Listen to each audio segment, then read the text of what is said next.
Jadon Sancho is Chelsea's newest star. Now, I can't lie, when this transfer happened, I thought it was one of the strangest transfers I've seen in years. Predominantly because Chelsea are overloaded with wide players. You've bought Joe Felix, right? Tell me where he's going to play. They've signed Neto a week ago. Where's he going to play when you've already got Cole Palmer? But Chelsea swooped in for the 24-year-old winger, man who was once the world's most sought-after young talent. But there were doubts because of his time at Manchester United. We also saw at Man United that he can go missing for large periods. I think he was always overhyped, always overinflated. Let's be totally honest, at United he was really poor. But Chelsea's gamble is paying off. With 5 assists in just 7 games, he leads the Chelsea squad in assists. Jadon helps us a lot.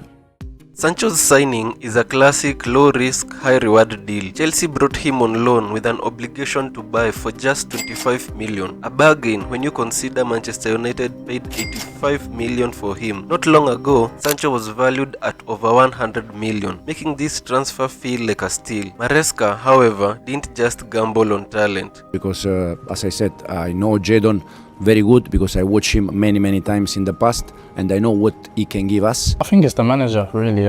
Obviously I knew him from when I was at Man City and when he was with Pep, and I just knew, obviously he spoke to me on the phone about his project and what he was building here. Despite his recent struggles, Sancho remains a fantastic player. It genuinely wasn't that long ago that he was seen as the next big superstar. Even before his move to Borussia, Sancho was a standout in the Manchester City academy. Back then, he was part of a golden trio with Phil Foden and Brahim Diaz. Players Khaldoun Al-Mubarak, City's chairman, highlighted in 2017 as future first-team stars. Sancho's talent was never in doubt, but disputes over playing time and contract assurances put him on a collision course with City's management. Reports suggest Sancho's camp wanted guarantees about his first-team involvement, guarantees City couldn't provide. As contract negotiations stalled, Sancho was omitted from the club's pre-season tour. The young Englishman's absence caught the attention of Europe's elite, with clubs like Arsenal and Tottenham ready to make their move. Amid these tensions, Sancho missed training, and Pep Guardiola later reflected on the situation. Decide, or I don't know, him or their manager decide, I'm not going to sign the contract. In that season said, okay, so we are not going to travel to state because if we want to sign the contract, we're going to stay here. And after that, the last 2 or 3 weeks, he didn't appear in the training sessions. We offered him the best contract possible to continue with us, but he decided to move on, and with that, we cannot fight. I wish him all the best. Seeing no future for himself at Man City, Sancho made a bold and unprecedented move, leaving England to join Borussia Dortmund. Just 6 minutes into his debut, he made history as the first Englishman to play a Bundesliga match for Dortmund. At the time, it was almost unheard of for a top English talent to leave the Premier League, moving to the Bundesliga, often dismissed as a farmers' league, but Sancho saw Dortmund as the ideal place for his development. His gamble paid off. Dortmund offered exactly what he craved: first-team football. By January 2018, Sancho was starting league matches. In a 4-0 victory over Leverkusen, he scored his first goal and added 2 assists, confirming his immense potential. Sancho quickly adapted to life in Germany and his performances reached new heights. By October 2018, he had been named Bundesliga Player of the Month after scoring 3 goals and providing an assist in just 3 league games. His brace against Hertha Berlin made him the first player born in the 2000s to score twice in a single Bundesliga match and Dortmund's youngest ever player to achieve the feat. He wasn't done rewriting the record books. Sancho became the first player born in the 2000s to score in the Champions League. By the end of the 2018-19 season, he racked up 12 goals and 14 assists, earning a spot in the Bundesliga team of the season. Sancho's creativity and technical ability were mesmerizing. Whether on the left or right wing, he effortlessly glided past defenders and created chances for fun. His success continued into the 2019-20 season, where he opened with an assist in Dortmund's Super Cup win over Bayern Munich. Later that month, Sancho signed a new contract, reaffirming his commitment to the club. In the same season, Dortmund's acquisition of Erling Haaland elevated Sancho's game even further. Their partnership was electric. Sancho finished the season with an outstanding 20 goals and 20 assists, including his first career hat-trick in a 6-1 demolition of Paderborn. At just 20 years old, he was already among among the world's most productive players, finishing as a runner-up for the Golden Boy Award and the Copa Trophy. By the end of the 2020-21 season, Sancho had notched 16 goals and 20 assists, capped by 2 goals in Dortmund's 4-1 victory over Leipzig in the DFB Pokal final. Back-to-back seasons with 20 assists showcased his consistency and brilliance. It's performances like this that made him one of the most hyped young talents in the world. Valued at over 100 million, it was only a matter of time before a Premier League giant came calling. That giant... Manchester United fans, some huge breaking news coming from the club in the past few minutes,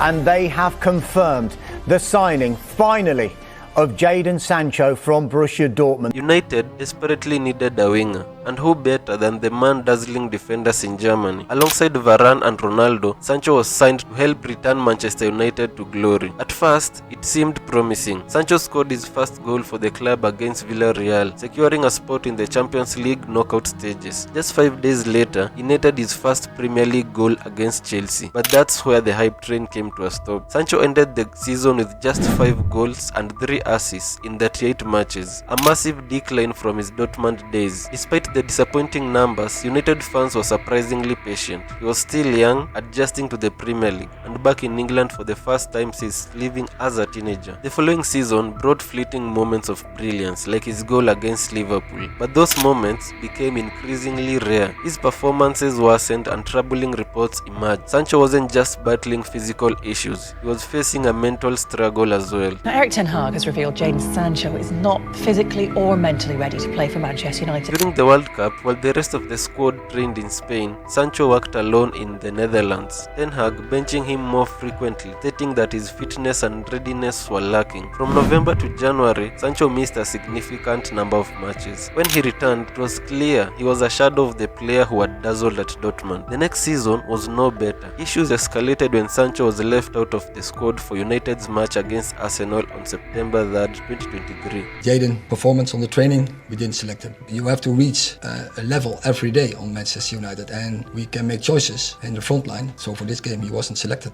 Sancho has since responded on social media saying, "Please don't believe everything you read. I will not allow people saying things that is completely untrue. I've conducted myself in training very well this week. I believe there are other reasons for this matter that I won't go into." Though he didn't elaborate, with neither party willing to budge, tensions boiled over. Sancho was banished from first-team training, but he refused to apologize to Ten Hag. And then if Jadon himself has been training well, he's got every single right to go, "No, I have been training well. That's not the reason why I'm not selected." He's got every right because the gaffer's already made it public knowledge. Ain't right to do that, Ali, is it? That's not right to go on social media and start moaning about that. I'm just thinking. What they're doing to him right now is never going to get Jadon Sancho back to his best. All you're going to do is mentally damage the football player to make him feel even worse than he already does. Some sympathized with Sancho, arguing that Ten Hag's handling of players like Ronaldo suggested a recurring pattern of clashes. The reality is, we may never know the full story. Perhaps one day on a podcast, one of them will spill the beans. But for now, the rift was irreparable. Sancho was sent back on loan to Dortmund, the club where he had built his reputation and career. It has been confirmed that Jadon Sancho, his loan deal to Borussia Dortmund, has been confirmed.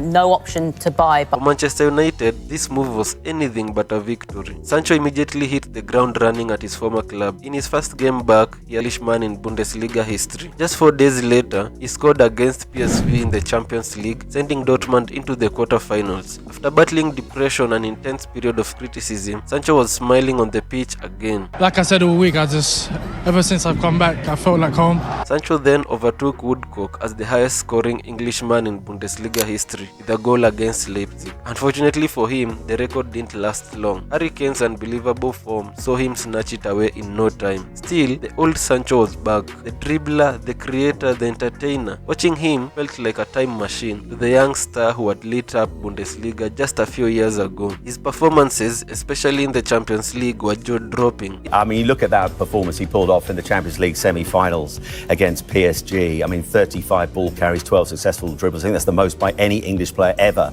in the Champions League. Sancho's time at Manchester United may have dented his reputation, but his resurgence reminded everyone of his undeniable talent. Fortunately, Chelsea didn't forget. And now they are showing the world just how class Jadon Sancho is. He looked like he was really enjoying his football. Even in the interview there, he's very thankful about another opportunity. I have to say thank you to all the staff and obviously my teammates.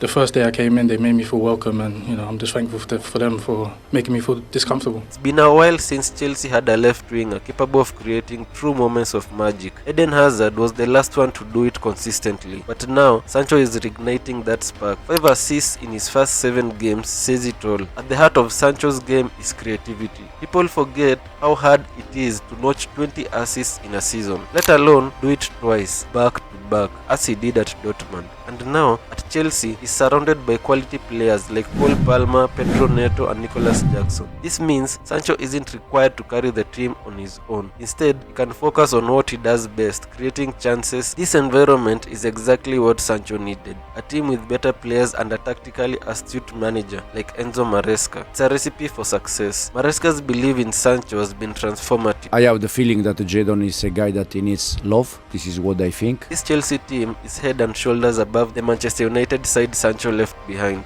With a manager who believes in him and teammates who complement his style, Sancho is thriving once again. To truly see how good Chelsea are under Maresca, make sure you check out this video right here.